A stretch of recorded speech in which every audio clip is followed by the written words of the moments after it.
بسم اللہ الرحمن الرحیم۔ اللہ تبارک و تعالیٰ کے پاکیزہ ترین نام سے آغاز کرتے ہیں جو بہت مہربان نہایت رحم والا ہے۔ باب امام بخاری رحمۃ اللہ علیہ نے اگلا قائم کیا، باب الدعاء فی الصلاۃ من آخر اللیل، یعنی رات کے آخری حصے میں نماز پڑھ کر دعا کرنے کا باب۔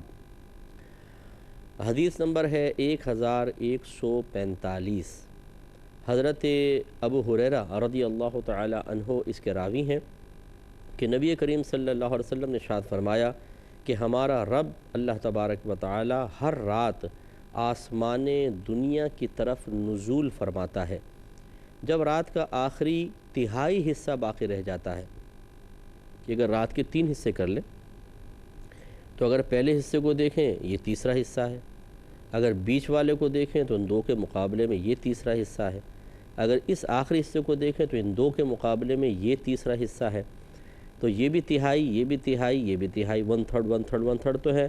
تو سرکار صلی اللہ علیہ وسلم فرما رہے ہیں جو آخری تہائی حصہ ہے، جو مطلب اب رات کے 2 حصے نکال دیں اور اب یہ حصہ فجر کے ساتھ متصل ہوتا ہے، جس میں نیند گہری ہوتی ہے، جس میں انسان بہت زیادہ نیند کی گہرائی کو اور بستر کی رغبت کو محسوس کر رہا ہوتا ہے، اس کے بارے میں سرکار فرما رہے ہیں کہ جب رات کا آخری تہائی حصہ باقی رہ جاتا ہے تو اللہ تبارک و تعالیٰ فرماتا ہے کون مجھ سے دعا کرتا ہے کہ میں اس کی دعا کو قبول کروں، اور کون مجھ سے سوال کرتا ہے کہ میں اس کو عطا کروں، اور کون مجھ سے مغفرت طلب کرتا ہے کہ میں اس کی مغفرت کر دوں۔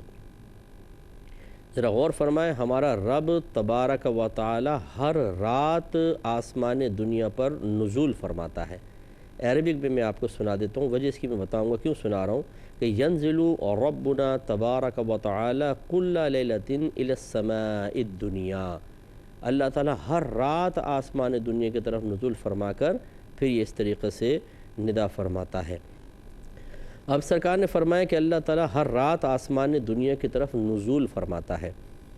یہ نزول، نازل ہونا، اترنا، چڑھنا، یہ جسم کا خاصہ ہے کہ جسم جو ہے وہ حرکت کرتا ہے، جسم اترتا ہے، جسم چڑھتا ہے۔ تو کیا اللہ تبارک و تعالیٰ جسمانیت رکھتا ہے؟ اور اگر ہم یہ کہیں کہ وہ آسمان دنیا پہ نزول فرماتا ہے تو اس کے لیے تو سمت کا تعین بھی ہو جائے گا، اس کا مطلب وہ آسمان پر یہ اشارہ ہو جائے گا، اور اللہ تعالیٰ تو کسی ایک جگہ نہیں ہے کہ آپ اس کی طرف اشارہ کر سکیں، یعنی وہ جگہ سے پاک و صاف ہے، وہ اس کے لیے کوئی سمت ڈائریکشن نہیں ہے کہ آپ کہیں کہ وہ آگے ہے، پیچھے ہے، دائیں بائیں ہے۔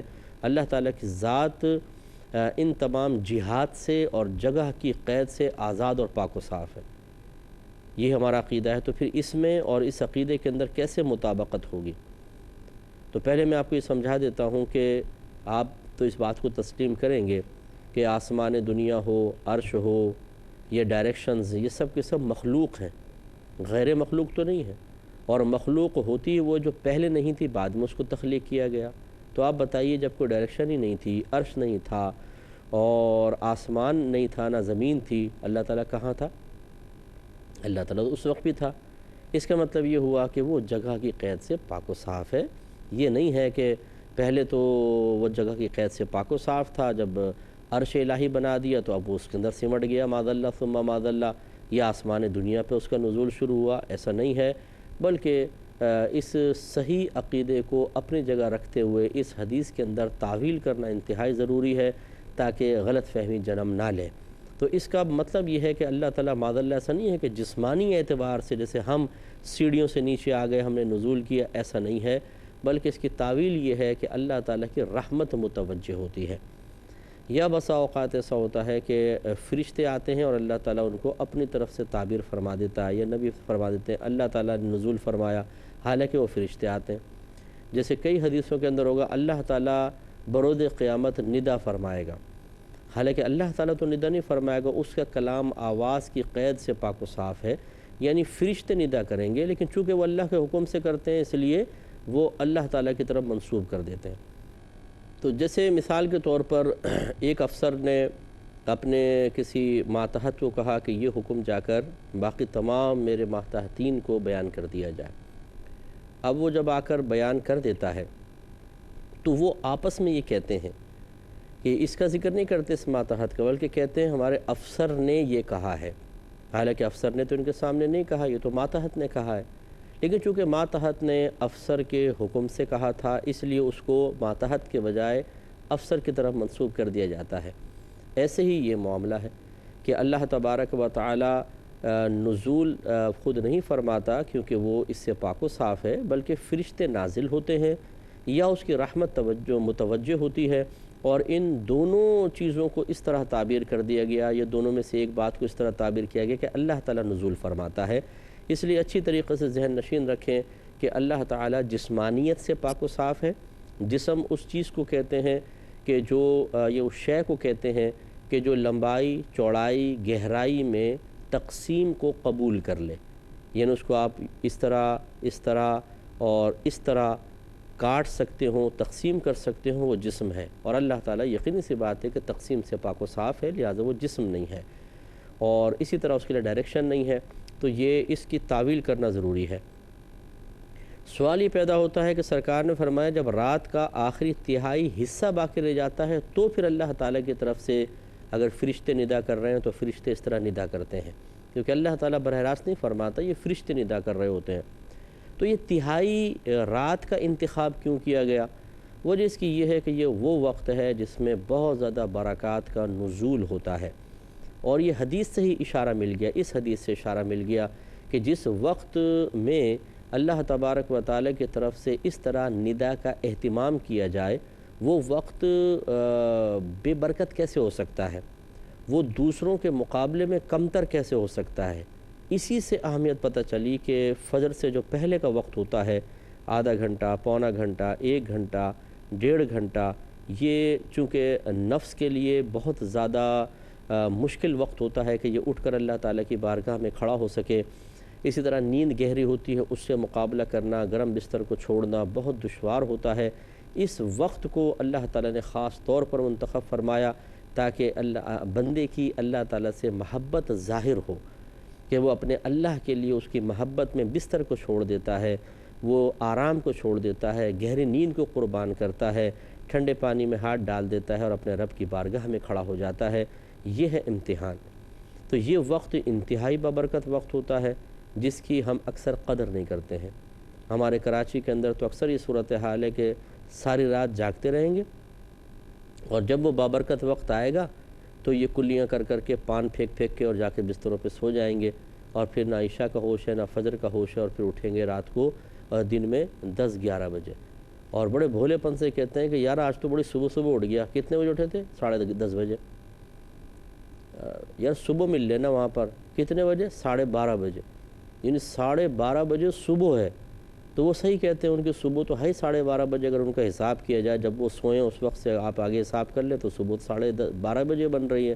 یہ ہمارے ہاں معاملہ ہے کہ جو وقت اتنا بابرکت ہے، جس میں اللہ تبارک و تعالیٰ کی طرف سے آسمان سے برکتیں نازل ہوتی ہیں، ملائکہ نازل ہوتے ہیں، انعامات لے کر آتے ہیں، اس وقت ہم بے دردی کے ساتھ سو رہے ہوتے ہیں، یوں سمجھ لیں۔ اچھا پھر دیکھیں اس پہ ندامت و شرمندگی نہیں ہے ہمیں، مطلب کوئی پچھتاوا افسوس نہیں ہے، کتنے بڑے انعامات سے ہم روزانہ محروم ہو رہے ہیں۔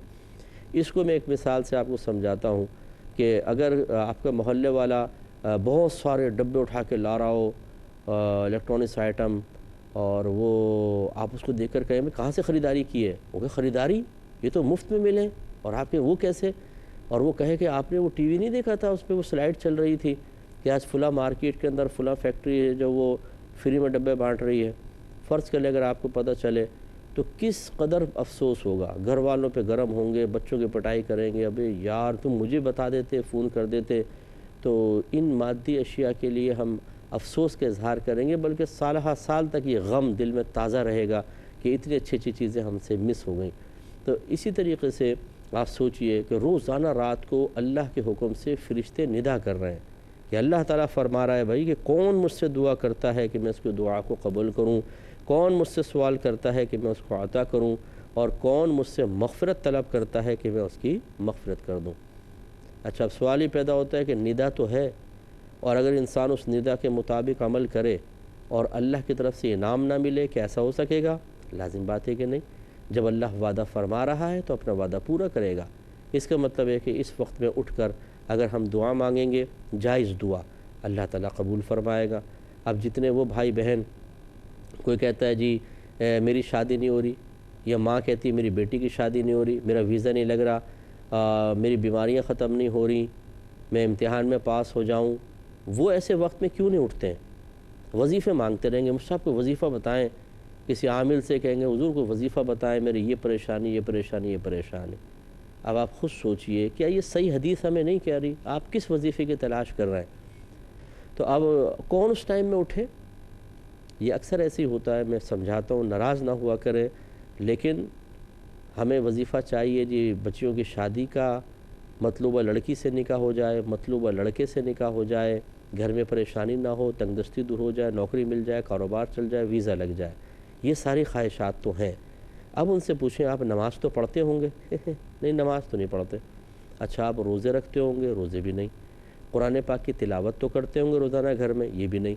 اچھا علم دین تو آپ نے سیکھا ہوگا؟ یہ بھی نہیں۔ اچھا گناہوں سے تو بچتے ہوں گے؟ یہ بھی نہیں۔ یعنی کوئی بھی اللہ کا کہنا نہیں مانے گا، اور اللہ تعالیٰ ان کا کہنا مانتا رہے، یہ وظیفہ پڑھے اور اللہ تعالیٰ فوراً فرشتوں کو ڈیوٹی پہ لگا دے، بھئی بندے نے وظیفہ پڑھ لیا ہے، سب چیزیں دے دو اس کو۔ یہ کیسے ہو سکتا ہے؟ ذرا سوچئے آپ۔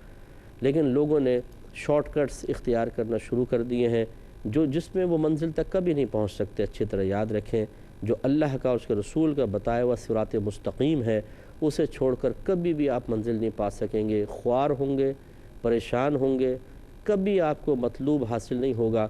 اگر ہوگا تو وہ آپ کے وظیفوں سے نہیں ہو رہا، وہ پہلے ہی فیصلہ ازلی اللہ تعالیٰ کا، وظیفہ پڑھتے نہ پڑھتے وہ چیز آپ کو وقت میں ملنی تھی۔ لیکن جو اللہ نے راستہ بتایا اس کو اختیار کرنا بہت ضروری ہے۔ تو اب میں اپنے بھائی بہنوں سے گزارش کرتا ہوں، اس وظیفے کو لیں۔ یہ وعدہ میرا نہیں ہے، کوئی عامل نہیں کہہ رہا کہ ایسا کر لو تو انشاءاللہ آپ کو ایسا ہو جائے گا۔ اللہ بیان فرما رہا ہے، اس کے رسول بیان فرما رہے ہیں، اس وقت میں اٹھیں نماز فجر سے پہلے، خصوصاً جب آپ کو کوئی مشکل ہے، پریشانی ہے، آپ چاہتے ہیں کہ آپ کی حاجت پوری ہو، نمازوں کی پابندی رکھیں، قرآن پاک کی تلاوت گھر میں کریں، روزانہ ترجمہ تفسیر کے ساتھ، گناہوں سے مکمل طور پہ بچیں، اور پھر اس تہجد کے ٹائم پہ اٹھیں، جس کو ہم تہجد کا ٹائم کہتے ہیں، بہرحال سحر کا ٹائم ہوتا ہے، فجر سے پہلے یعنی آدھے گھنٹے پہلے جاگ جائیں، تازہ وضو کریں، 2 رکعت نماز اللہ تعالیٰ کی رضا کے لیے بہت ہی خشوع و خضوع سے پڑھیں، اس طرح کی کوئی دنیاوی خیال آپ کے دل میں نہ آئے، اور مصلی پر بیٹھ کر اب یہ دیکھیں، اللہ تعالیٰ نے فرمایا کون مجھ سے دعا کرتا ہے میں اس کی دعا قبول کروں، مانگیے دعائیں، اللہ تعالیٰ قبول فرمائے گا۔ کون مجھ سے سوال کرتا ہے کہ میں اس کو عطا کروں، مانگو میں عطا کرتا ہوں، اللہ تعالیٰ فرما رہا ہے۔ اور کون مجھ سے مغفرت طلب کرتا ہے کہ میں اس کی بخشش کر دوں۔ بڑے بڑے گناہ ہو جاتے ہیں انسان سے، بہت سے پاپی گناہ گار، عادی گناہ گار ہیں، زنا کر رہے ہیں، لگاتار شرابیں پی رہے ہیں، بلیک میلنگ کر رہے ہیں، انہوں نے لوگوں کو لوٹا ہے، چوریاں کی ہیں، بہت ساری خرابیاں کی ہیں، اور شیطان نے ان کو اس یقین میں مبتلا کر دیا ہے کہ اب تمہاری بخشش و مغفرت نہیں ہو سکتی ہے، اب تمہارے لیے گناہ کا راستہ ہی ہے، بس کرتے رہو، پہلے تم نے پھنسنا ہے، مرنا ہے تو اور زیادہ گناہ کر لو، کوئی بات نہیں، بلکہ اللہ تبارک و تعالی وعدہ فرما رہا ہے، اگر آپ یا جو بھی ایسا کوئی بھائی بہن ہے، اللہ نہ کرے کوئی ہو لیکن ہوتے ہیں، اس وقت میں کھڑے ہوں، 2 رکعت نماز پڑھیں صلاۃ التوبہ کی نیت سے کہ میں توبہ کی نیت سے نماز پڑھ رہا ہوں، پھر اس کے بعد اللہ کی بارگاہ میں مغفرت کا سوال کریں، وعدہ خداوندی ہے، اللہ تعالیٰ آپ کو بخشش عطا فرمائے گا۔ تو اس لیے یہ ہر رات کے لیے وعدہ ہے، کوشش کیجئے کہ روزانہ نہیں تو ہفتے میں ایک بار، ہفتے میں ایک بار نہیں تو 15 دن میں ایک بار، 15 دن میں بھی نہیں تو مہینے میں ایک بار، خاص اہتمام کے ساتھ اس حدیث کے پیش نظر اٹھیں اور اس طرح اللہ تعالیٰ کی رحمت کو طلب کریں۔ اگلی حدیث کی طرف آتے ہیں، باب من نام اول اللیل و احیا آخرہ، جو شخص رات کے اول حصے میں سویا اور رات کے آخری حصے میں اس نے نماز پڑھی۔ ویسے لفظی ترجمہ یہ ہے کہ باب من نامہ، اس شخص کا باب جو سو گیا اول اللیل، رات کے شروع کے حصے میں، وہ احیا آخرہ، اور اس نے زندہ کیا اس کے آخری حصے کو۔ تو زندہ کرنے سے مراد وہی ہے کہ نماز پڑھنا۔ اس میں حدیث ہے 1000، اس کے تحت حدیث ہے 1146، اور میری اور آپ کی والدہ صدیقہ، سیدہ، طیبہ، طاہرہ، مجتہدہ، بہت بڑی عالمہ حضرت عائشہ صدیقہ رضی اللہ تعالی عنہا سے سوال کیا گیا کہ نبی کریم صلی اللہ علیہ وسلم رات کو کس طرح نماز پڑھتے تھے، صحابہ چاہتے تھے کہ آپ کے معمولات معلوم کریں تاکہ ہم بھی اپنے اعمال کو سرکار کے اعمال کی مثل کر کے اللہ تعالیٰ کی بارگاہ سے انعامات حاصل کریں۔ تو ہماری والدہ سیدہ عائشہ صدیقہ رضی اللہ تعالیٰ عنہا نے ارشاد فرمایا کہ آپ رات کے اول حصے میں سوتے تھے، یعنی شروع کے حصے میں سو جاتے اور آخری حصے میں قیام فرماتے تھے، پس نماز پڑھتے، پھر اپنے بستر کی طرف لوٹ آتے، یعنی تہجد پڑھی ہے پھر بستر کی طرف لوٹ آئے، پھر جب مؤذن اذان دیتا تو آپ جلدی سے اٹھتے، پھر اگر آپ کو حاجت ہوتی تو غسل فرماتے، ورنہ وضو کر کے گھر سے نکل جایا کرتے تھے۔ تو یہ میرے آقا صلی اللہ علیہ وسلم کے اکثر روٹین کا بیان ہے، ورنہ آپ جانتے ہیں یہ حدیث پیچھے گزری ہے، ہماری والدہ سیدہ عائشہ صدیقہ رضی اللہ تعالیٰ عنہا ہی بیان کرتی ہیں کہ تم جب چاہو نبی کریم کو رات میں نماز پڑھتے ہوئے دیکھ سکتے ہو اور جب چاہو انہیں سوتے ہوئے دیکھ سکتے ہو، یعنی روٹین مختلف تھے۔ یہ ایک خاص روٹین کا بیان ہے جس کی تفصیل انشاءاللہ نیکسٹ پروگرام میں مزید ذکر کریں گے۔ وآخر دعوانا ان الحمد للہ رب العالمین۔